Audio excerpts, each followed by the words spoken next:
ಮೂಡಿಗೆರೆನಲ್ಲಿ Raghavendra printing press ಅಂತ ಹೇಳಿ ಅವ್ರು ತೇಜಸ್ವಿಯವರು ನಮಗೆ ಹೇಗೆ ಅಂದರೆ ಪುಸ್ತಕನ ಪ್ರಿಂಟ್ ಮಾಡಿಸ್ಬೇಕು ಅಂತ ಹೇಳೋಂಥ ಉದ್ದೇಶದಿಂದನೇ ನಮ್ಮ ಹತ್ರಕ್ಕೆ ಬಂದಿದ್ದವರು. ಬಂದಾಗ ನಮ್ಮ ಹತ್ರ ಮಳೆ ಜೋಡಿಸೋಂಥದ್ದಿತ್ತು, ಅಕ್ಷರಗಳನ್ನ ಜೋಡಿಸೋಂಥದ್ದಿತ್ತು. ಇಲ್ಲಿ ಮೈಸೂರು ಬೆಂಗಳೂರು ಎಲ್ಲ ಅಕ್ಷರ ಜೋಡಿಸೋಂಥದ್ದೇ ಇದ್ದಿದ್ದು ಮೇಜರಾಗಿ.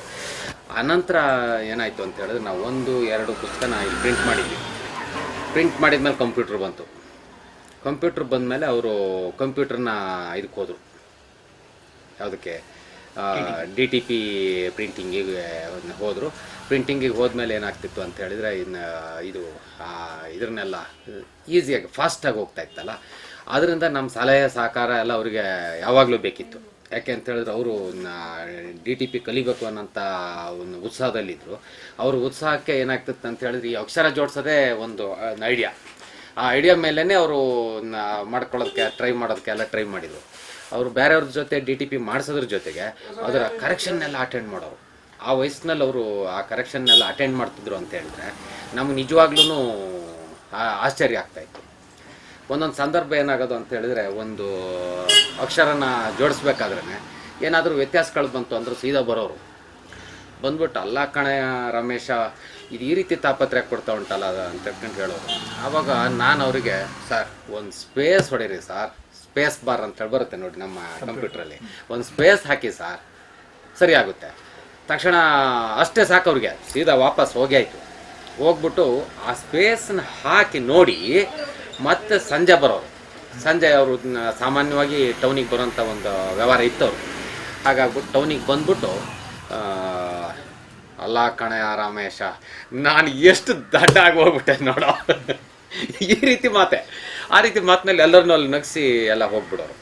ನಾವು ಸಾಮಾನ್ಯ ಅವ್ರಿಗೆ ತುಂಬ ತೊಂದರೆ ಕೊಟ್ಟಿವಿ ನಾವು, ಯಾಕಂದ್ರೆ ಅವ್ರು ನಮಗೆ ತೊಂದರೆ ಕೊಡೋರು, ಸಿಕ್ಕಾಪಟ್ಟೆ ತೊಂದರೆ ಕೊಡೋರು ನಮಗೆ. ಹೇಗೆ ಅಂತ ಹೇಳಿದ್ರೆ ಈ ಕೆಲಸದ ವಿಚಾರದಲ್ಲಿ ಕೆಲಸ ಆಗಿಲ್ಲ, ಇಷ್ಟರೊಳಗೆ ಇಷ್ಟು ಪೇಜ್ ಮಾಡಬೇಕು, ಅವ್ರದ್ದೆಲ್ಲ ಕ್ಯಾಲ್ಕುಲೇಷನ್.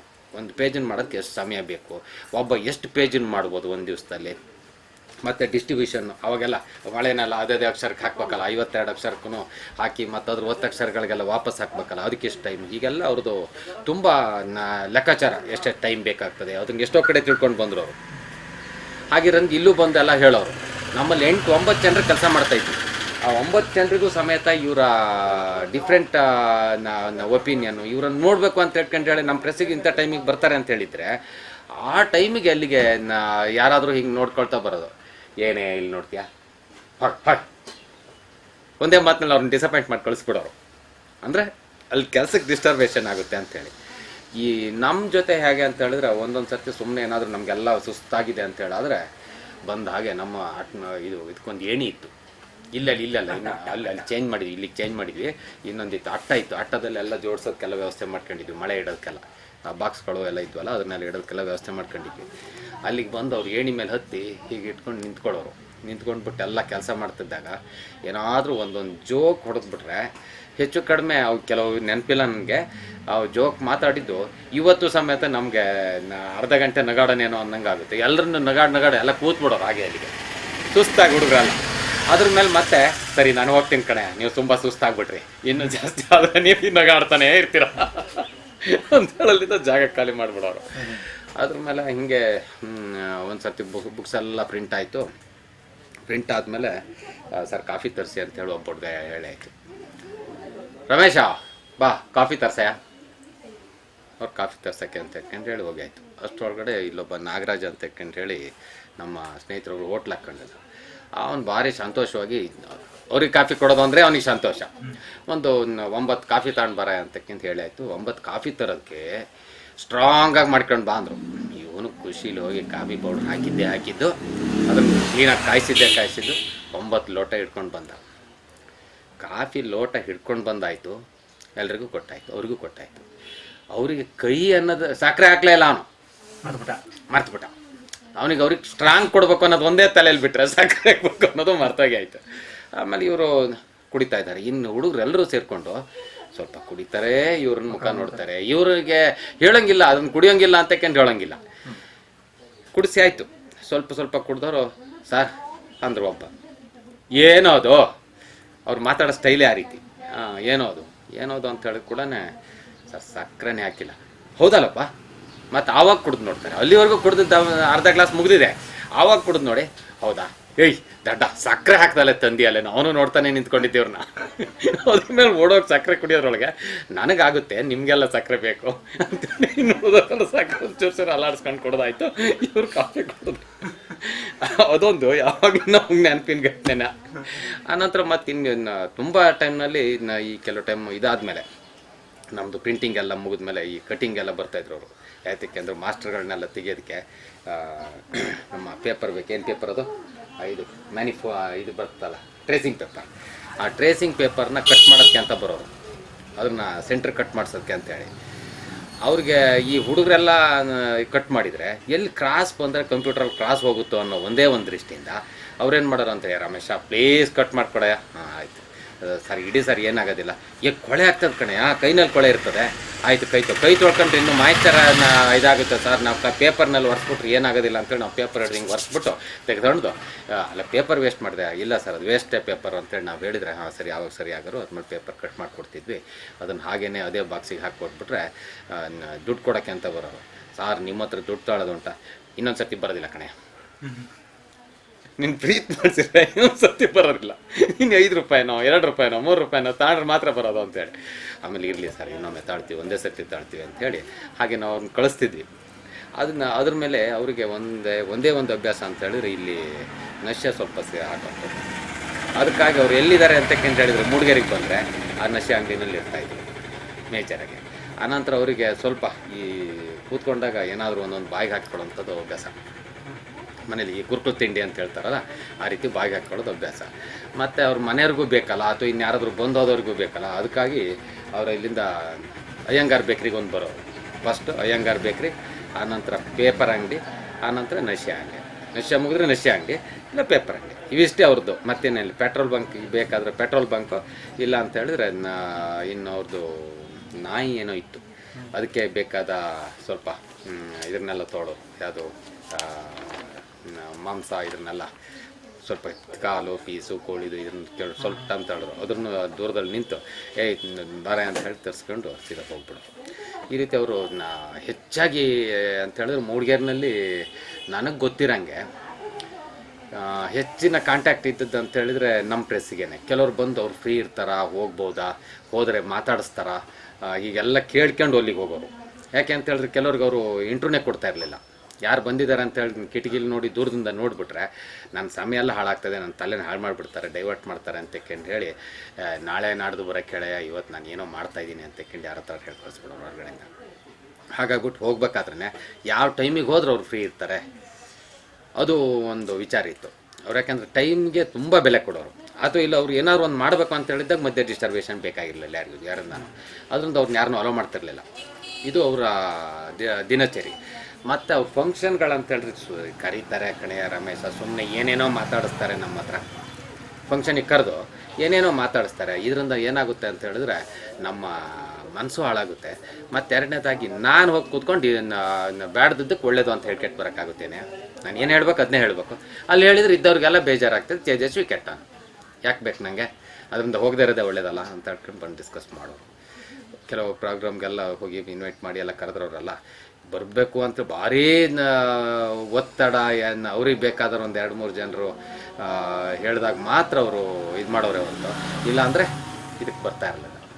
ಹಾಗೆ ಮತ್ತು ಅವ್ರಿಗೆ ಇದ್ರದ್ದು ಯಾವುದು ಪ್ರಿಂಟಿಂಗ್ನ ನಾಲೆಡ್ಜನ್ನು ಅರ್ಧ ಅವ್ರ ಸ್ನೇಹಿತರು ಒಬ್ಬರು ಮೈಸೂರಿನವ್ರು ಇದ್ದರು, ಶ್ರೀರಾಮ್ ಪುಸ್ತಕ ಪ್ರಕಾಶನ ಅಂತ ಮಾಡಿದ್ದು ಶ್ರೀರಾಮ್ ಜೊತೆಯಿಂದಾನೆ. ಶ್ರೀರಾಮ್ ಇಲ್ಲಿ ನಮ್ಮ ಹತ್ರಕ್ಕೆ ಬರೋರು. ಶ್ರೀರಾಮ್ ಅವರು ರಘು ಗೊತ್ತಲ್ಲ, ಹಾಂ ರಾಘವೇಂದ್ರ, ರಘು ಅವರೆಲ್ಲ ಬರೋರು. ರಘುನೂ ಒಂದು ಪ್ರೆಸ್ ಹಾಕ್ಬಿಟ್ರು, ಹೋಗಲಿ ಲೆಟರ್ ಪ್ರೆಸ್ನ ಇಲ್ಲೇ ಮಾಡಿಬಿಡೋಣ ಅಂತೇಳಿ. ಅದು ಆಗಲಿಲ್ಲ. ಅನಂತರ ಅಷ್ಟೊಳಗೆ ಕಂಪ್ಯೂಟರ್ ಬಂತು, ರಘುನು ಕೈ ಬಿಟ್ಟರು. ಈಗ ಬುಕ್ಸ್ ಸೇಲ್ಸಲ್ಲಿದ್ದಾರೆ, ರಘು ಮೇಜರ್ ಸೇಲ್ಸಲ್ಲಿ ಮಾರ್ಕೆಟಿಂಗ್ ಇದು ಮಾಡ್ತಾರೆ. ಬುಕ್ಸ್ ಎಲ್ಲ ಅಲ್ಲೇ ಪ್ರಿಂಟ್ ಆಗುತ್ತೆ ಇಲ್ಲಿ. ಈಗ ಅವ್ರು ಏನೇನು ರೆಡಿ ಮಾಡಿದ್ರು ಅವೆಲ್ಲ ಲಿಟ್ರೇಚರ್ಸ್ ರೆಡಿ ಇರುತ್ತೆ.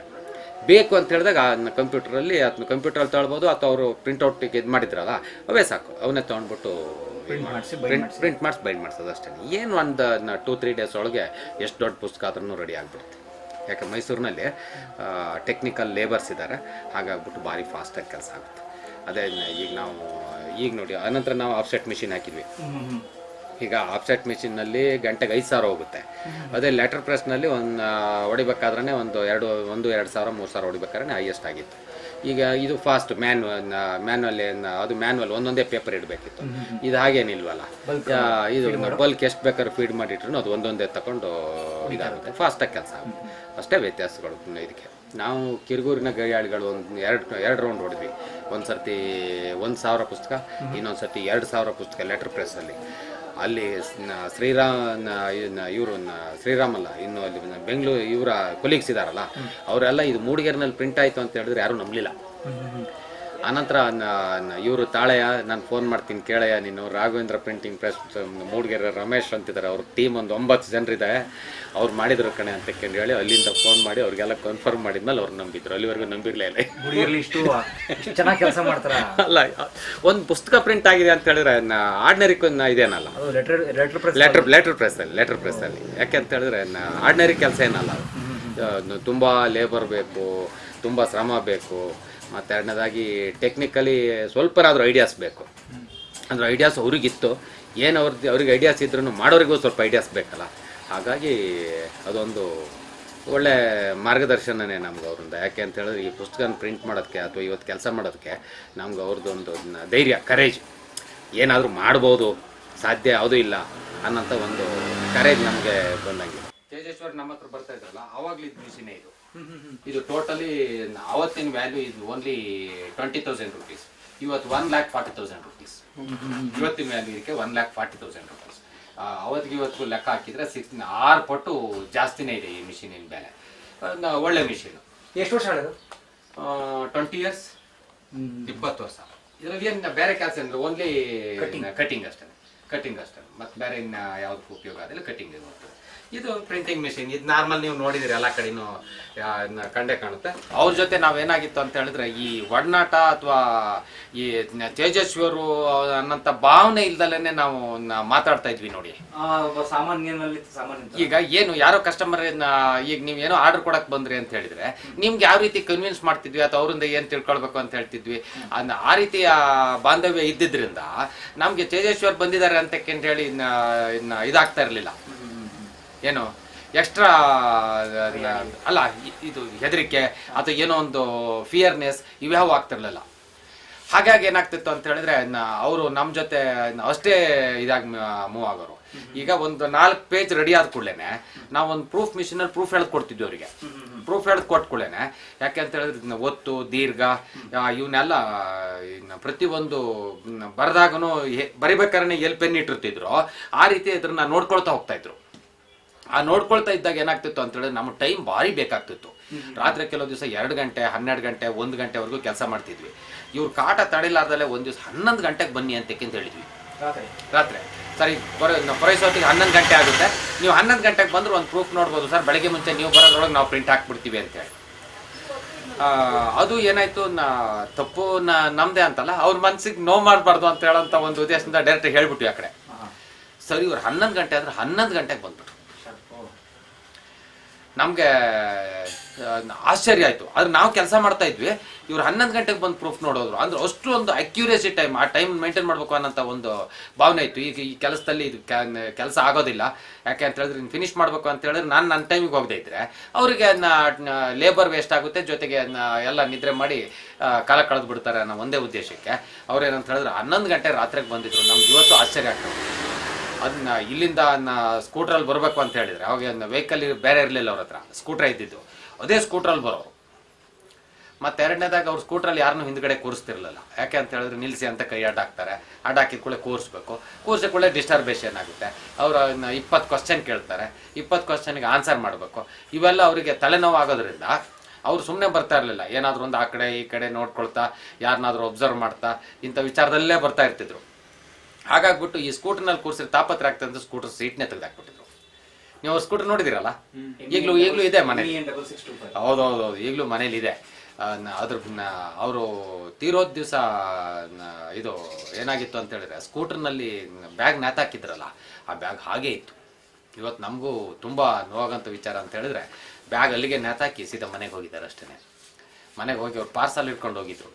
ಆ ಪಾರ್ಸಲ್ ಇಟ್ಕೊಂಡು ಹೋಗಿದ್ದನ್ನು ತೊಗೊಂಡೋಗಿ ಜೊತೆಲಿ ಊಟ ಮಾಡಿದ್ದಾರೆ ಅಷ್ಟೇ. ಅಳಿಯ ಮತ್ತು ಅವ್ರ ಹೆಂಡತಿ ಮಗಳು ಅಷ್ಟು ಜನರ ಜೊತೆ ಸೇರ್ಕೊಂಡು ಊಟ ಮಾಡಿದ್ದಾರೆ. ಊಟ ಮಾಡಿ ಎಲ್ಲರೂ ಇನ್ನೂ ಊಟ ಮಾಡೋದ್ರಲ್ಲೇ ಇದ್ದಾರೆ. ಇವರು ಏನಾಯಿತು, ಏನೋ ಸ್ವಲ್ಪ ಸಿಂಪ್ಟಮ್ಸ್ ಅವ್ರಿಗೆ ಗೊತ್ತಾಗಿದೆ. ಸೀದಾ ಹೋಗ್ಬಿಟ್ಟು ಕೈ ತೊಳೆಯೋದಕ್ಕೆ ಅಂತ ಹೋಗಿದ್ದಾರೆ. ಕೈ ತೊಳೆಯೋಕ್ಕೆ ಅಂತ ಹೋದವ್ರೆ ಕುಸ್ತಿದ್ದು. ಅವ್ರ ಮನೆ ನೋಡಿದ್ರಲ್ಲ, ಸಿಂಟೆಕ್ಸ್ ಎಲ್ಲ ಹೊರಗಡೆ ಇರೋದು, ಅಲ್ಲಿಗೆ ಬಂದು ಕೈ ತೊಳೆದ್ರು. ಅವ್ರಿಗೆ ಏನಂತ ಹೇಳಿದ್ರೆ ವಾಯುವಿಹಾರದಲ್ಲಿ ಊಟ ಮಾಡ್ದಂಗೆ ಫ್ರೀಯಾಗಿ ಕೂತ್ಕೊಂಡು ಊಟ ಮಾಡಬೇಕು. ಮತ್ತು ಈ ಅಡುಗೆ ಮನೆ ಅಥವಾ ಅಲ್ಲೇ ಬೇಕು ಇಲ್ಲೇ ಬೇಕು ಅಂತಲ್ಲ, ಅಷ್ಟು ಟೋಟಲಿ ಊಟ ಮಾಡ್ಬೇಕಾದ್ರೆ ಏನೋ ಒಂಥರ ಇದು ನೋಡ್ತಾ ಇದು ಮಾಡ್ತಾ ಊಟ ಮಾಡಬೇಕು. ಮತ್ತು ಅಲ್ಲಿ ಕೆರೆ ಒಂದುಂಟು ನೋಡಿ, ಆ ಕೆರೆಗೆ ಕೆಲವು ಟೈಮಲ್ಲಿ ಈ ಮೀನು ಹಿಡಿಯೋದಕ್ಕೆ ಅಂತ ಹೋಗೋರು, ಮತ್ತು ಹಕ್ಕಿಗಳನ್ನ ಅಬ್ಸರ್ವ್ ಮಾಡೋಕ್ಕೆ ಹೋಗೋರು. ಮತ್ತು ಇನ್ನು ಅವರಿಗೆ ಶಿಕಾರಿನಲ್ಲಿ ಸ್ವಲ್ಪ ಹುಚ್ಚಿತ್ತು, ಅದು ಇತ್ತೀಚೆಗೆ ಕಡಿಮೆ ಮಾಡಿದರು. ಆದರೆ ಈ ಅವ್ರ ಆರೋಗ್ಯಕ್ಕಿಂತ ಜಾಸ್ತಿಯಾಗಿ ಓಡಾಡೋ ಶಕ್ತಿ ಮತ್ತು ಜೊತೆಗೆ ಜನ ಬೇಕಿತ್ತು. ಮತ್ತು ಅವ್ರ ಸ್ನೇಹಿತರೆಲ್ಲ ಯಾರು ಅವ್ರ ಲೆವೆಲ್ನವ್ರು ಯಾರೂ ಇಲ್ಲ. ಮೇಜರಾಗಿ ಅವ್ರ ಲೆವೆಲ್ನವ್ರನ್ನ ಅವರು ಫ್ರೆಂಡ್ಶಿಪ್ ಮಾಡ್ತಾ ಇರಲಿಲ್ಲ. ಲೆವೆಲ್ನವ್ರ ವಿಚಾರಕ್ಕಷ್ಟೇ, ಫೋನಲ್ಲಿ ಮಾತಾಡೋಕ್ಕೆ. ಮತ್ತು ಅವ್ರ ಜೊತೆ ಇದ್ದದ್ದೆಲ್ಲ ಹುಡುಗರದೇ ಗ್ಯಾಂಗು, ಇಲ್ಲ ಯಂಗ್ಸ್ಟರ್ಸನೇ. ಇನ್ನು ಯಾತಕ್ಕೆ ಅಂತ ಹೇಳಿದ್ರೆ ಅವರು ಕೆಲವು ಬೈಗಳುಗಳು ಇದ್ದವರು, ಕಾಳು ಬಡ್ಡಿ ಮಗನೇ ಅಂಥವೆಲ್ಲ ಏನಾಗ್ತಿತ್ತು ಅಂತ ಹೇಳಿದ್ರೆ ಒಂದು ಮಜಾ ಕೊಡೋ ಹುಡುಗರಿಗೆ, ಕಿಕ್ ಕೊಡೋ. ಹಾಗಾಗ್ಬಿಟ್ಟು ಅವರು ಸುಮಾರುಗಳು ನಮ್ಮ ಹತ್ರ ಬಂದ್ರು ಸುಮಾರುಗಳು ಹುಡುಗರನ್ನೆಲ್ಲ ತಮಾಷೆ ಮಾಡ್ಬೇಕಾರೆ ಏನಾದ್ರು ಒಂದು ಬೈದು ಇದು ಮಾಡಿದಾಗ ಏನಾಗ್ತಿತ್ತು ಅಂದ್ರೆ ಅವ್ರಿಗೆ ಅದೊಂದು ನೆನಪು ಇರ್ತಿತ್ತು.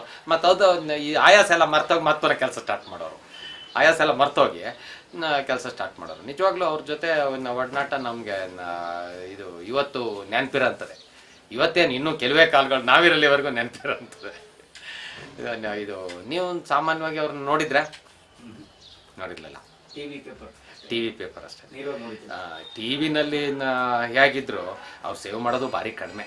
ಎಲ್ಲಾದರೂ ಅಪರೂಪಕ್ಕೆ ಒಂದು ಸರ್ತಿ, ಮತ್ತು ಯಾವಾಗಲೂ ಒಂದು ಸರ್ತಿ ಗಡ್ಡ ಬಿಟ್ಟು ಒಂದು 15 ದಿವಸದ ಮೇಲೆ ಮತ್ತೆ ಸೇವ್ ಮಾಡ್ತಿದ್ರು. ಅವ್ರಿಗೆ ಅಷ್ಟೋ ಸಮಯದ ಅಭಾವನೆ ಒಂದು ಥರದಲ್ಲಿ. ಯಾಕೆಂದ್ರೆ ರಾತ್ರಿ ಮಲಗೋದೊಂದು ಬಿಟ್ಟರೆ ಇನ್ನು ಉಳಿದ ಟೈಮ್ ಎಲ್ಲ ಬರೆಯೋದ್ರಲ್ಲಿ, ಇಲ್ಲ ಅಂತ ಹೇಳಿದ್ರೆ ಯಾವ್ದಾದ್ರು ಒಂದು ನೋಡ್ತಾ ಕೂತ್ರು ನೋಡ್ತಾನೆ ಕೂತ್ಕೊಂಡ್ರವ್ರು ಅವರು. ಯಾಕೆ ಅಂತ ಹೇಳಿದ್ರೆ ಅದು ಏನು ಮಾಡುತ್ತೆ ಅನ್ನೋದು ಅವ್ರಿಗೆ ಬೇಕಾಗಿತ್ತು. ಮತ್ತು ಸ್ಕೂಟ್ರ್ ರಿಪೇರಿ ಮಾಡೋದಂದ್ರೆ ಒಂದು ಸರ್ತಿ ರಿಪೇರಿ ಮಾಡಿದ್ರೆ 2ನೇ ಸರ್ತಿ ಅವರೇ ಬಿಚ್ಚಿ ರಿಪೇರಿ ಮಾಡೋರು. ಮತ್ತು ಅವ್ರು 2ನೇ ಸರ್ತಿ ರಿಪೇರಿ ಮಾಡಿಸ್ತಾ ಇರಲಿಲ್ಲ. ಅಷ್ಟೊಂದು ಅವರಿಗೆ ಒಂದು ವಸ್ತುನ ಅಥವಾ ಒಂದು ಮಿಷಿನ್ನ ಇವನ್ನೆಲ್ಲ ನೋಡಿದರೆ ಅವರು ಅಲ್ಲಿ ಅವ್ರು ಕಲ್ತರು ಅಂತಾನೆ, ಮೆಕ್ಯಾನಿಕ್ ಅಂತಲೂ ಜಾಸ್ತಿಯಾಗಿ ಕಲ್ತರು. ಅದರಿಂದನೇ ಅವರಿಗೆ ಒಂದು ಧೈರ್ಯ ಇದ್ದಿದ್ದು ಎಲ್ಲದಕ್ಕೂ. ಈ ನಮ್ಮ ಪ್ರೆಸ್ಲೈನೆಲ್ಲ ಅಷ್ಟು ಈಸಿ ಕೆಲಸ ಏನಲ್ಲ. ಯಾಕೆ ಅಂತ ಹೇಳಿದ್ರೆ ಮ್ಯಾನ್ಯುವಲ್ಲು ಮತ್ತು ಮೆಂಟಲ್ಲು. ಅವಾಗ ಮ್ಯಾನ್ಯುವಲ್ ಇತ್ತು, ಅವಾಗ ಇದು ಒಂದು ತಪ್ಪ ತೆಗೆದು ಬಿಸಾಡೋದೆ ಅಲ್ವಾ, ಕಸ ಬುಟ್ಟಿಗೆ ತಾನೆ ಆ ಪೇಪರೆಲ್ಲ, ಮತ್ತಿನ್ನೇನು ಉಪಯೋಗಕ್ಕೆ ಬರೋದಿಲ್ವಲ್ಲ. ಹಾಗಾಗ್ಬಿಟ್ಟು ಪ್ರೆಸ್ನವ್ರು ಸಾಮಾನ್ಯವಾಗಿ ಅದ್ರ ಬಗ್ಗೆ ಡೀಟೇಲ್ಸಾಗಿ ಹೋಗಲೇಬೇಕು. ಅದರಿಂದ ಅವರು ಸಮೇತ ಏನಾಗಿ ನಮ್ಗೆ ಅವರಿಂದ ಒಂದು ಕಲ್ತದ್ದು ಅಂತ ಹೇಳಿದ್ರೆ, ಪ್ರೂಫ್ ರೀಡಿಂಗ್ ಎಲ್ಲ ನಾವು ಸ್ವಲ್ಪ ನೆಗ್ಲಿಜೆನ್ಸಲ್ಲಿ ಹಾಗೆ ಓದ್ಕೊಂಡು ಹೋಗ್ಬಿಡ್ತಿದ್ವಿ. ಒಂದು ತಪ್ಪು ಉಳಿದ್ರೂ ಬಿಡು ಹೋಗಲಿ ಇನ್ನೇನು ಮಾಡೋದು ಅಂತ ಹೇಳಿ ಸುಮ್ಮನೆ ಆಗ್ಬಿಡ್ತಿದ್ವಿ. ಅವ್ರ ಜೊತೆ ನಾವು ಒಂದು ಹೆಚ್ಚು ಕಡಿಮೆ ಒಂದು 6-8 ತಿಂಗಳು, 6ರಿಂದ 8 ತಿಂಗಳು ಮೇಲೆ ಕೆಲಸ ಮಾಡಿದ್ವಿ.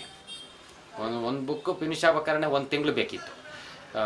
ಮತ್ತು ಮಧ್ಯದಲ್ಲಿ ಒಂದು ಗ್ಯಾಪು, ಆನಂತರ ಮತ್ತೆ ಇನ್ನೊಂದು ಬುಕ್ಸಿಗೆ ಪೇಪರ್ ಬಂತು. ಅದನ್ನು ಒಂದೇ ಸರ್ತಿ ಪೇಪರ್ ತರಿಸಿ ಹಾಕ್ಕೊಂಡ್ರೆ ಪೇಪರ್ ಇದರಿಂದ ನಮಗೆ ಒಟ್ಟಿಡಕ್ಕೆ ಜಾಗ ಆಗ್ತಿರ್ಲಿಲ್ಲ.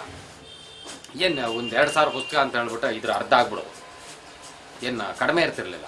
ಅಷ್ಟೆಲ್ಲ ಆ ಮಿಷಿನಲ್ಲಿ ಪ್ರಿಂಟ್ ಹಾಕೋದಕ್ಕೆ ಜಾಗ ಇದೆಲ್ಲ ತುಂಬ ಬೇಕಾಗ್ತಿತ್ತು. ಮತ್ತು ಎರಡನೇದಾಗಿ ಅವರು ಎಲ್ಲಾದರೂ ಕೊಳೆ ಆಗಿದ್ರೆ ಕೊಳೆ ಮಾಡಿದಿರ್ಕೊಂಡ್ರೆ ಅಂಥೇಳಿ ಮಾತಾಡೋರು. ಅವಾಗ ಏನಾಗ್ತದೆ, ನಮಗೆ ನೀಟಾಗಿರ್ಬೇಕು ಅನ್ನೋಂಥ ಒಂದು ಆ್ಯಂಬಿಷನ್ ಇತ್ತಲ್ಲ, ಅದರಿಂದ ಅವನ್ನೆಲ್ಲ ಮೇಂಟೈನ್ ಮಾಡೋದು ಒಂದು ಕಲ್ತಂಗಾಯ್ತು. ಪೇಪರ್ ಮೇಂಟೆನೆನ್ಸು ಮತ್ತು ಎರಡನೇದಾಗಿ ಕ್ವಾಲಿಟಿ. ಈಗಲೂ ಅಷ್ಟೇ ನಮಗೀಗ ಏನಾಗಿದೆ ಅಂದರೆ ಆ ಕ್ವಾಲಿಟಿ ಇರೋದ್ರಿಂದ ಅವ್ರದ್ದು ಬುಕ್ಸಲ್ಲಿ ಪ್ರಿಂಟ್ ಆಗಿದೆ ಅನ್ನೋದ್ರಿಂದ ಎಲ್ಲೋದ್ರೂ ನಮ್ಮದೊಂದು ಇಮೇಜ್ ಇದೆ, ಗುಡ್ವಿಲ್ ಇದೆ. ಯಾಕೆ ಅಂತ ಹೇಳಿದ್ರೆ ಇವರಲ್ಲಿ ಕೆಲಸ ಸಾಧ್ಯ, ಯಾವ್ದು ಬೇಕಾದ್ರೂ ಮಾಡ್ತಾರೆ ಅನ್ನೋಂಥ ಇಮೇಜ್ ಇದೆ. ಅದರಿಂದ ತೊಂದರೆ ಇಲ್ಲ, ಚೆನ್ನಾಗಿ ನಡ್ಕೊಂಡು ಹೋಗ್ತಾ ಇದೆ, ಏನೋ ದೇವ್ರದ್ದೇ.